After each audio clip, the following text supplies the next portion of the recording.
महाराष्ट्रातला सगळ्यात मोठा लँड जिहाद हा मालेगावात झाल्याचा दावा भाजप कायदा सेलचे शहराध्यक्ष ॲडव्होकेट योगेश निकम यांनी केलाय।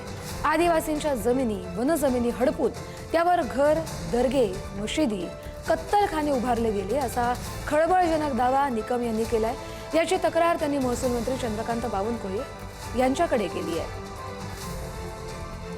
माफ करा, चंद्रशेखर बावनकुळे यांच्याकडे केली आहे। त्यानंतर त्यांनी SIT समिती गठीत करण्याचे आदेशही देत या संबंधितांवर गुन्हे दाखल करण्याच्या सूचना दिल्यानं मालेगावात एकच खळबळ माजली आहे।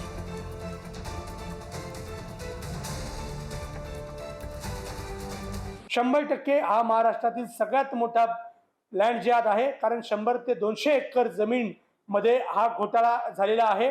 त्यामुळे महाराष्ट्राचे कर्तव्यदक्ष मुख्यमंत्री आणि पारदर्शक व गतिमान असणारे भारतीय जनता पार्टीचं सरकार कोणत्याही भूमाफियाला आणि कुठल्याही वन अधिकाऱ्याला, महसूलच्या अधिकाऱ्यांना सोडणार नाही, अशी आम्ही मालेगाव भारतीय जनता पार्टीच्या वतीने ग्वाही देतो।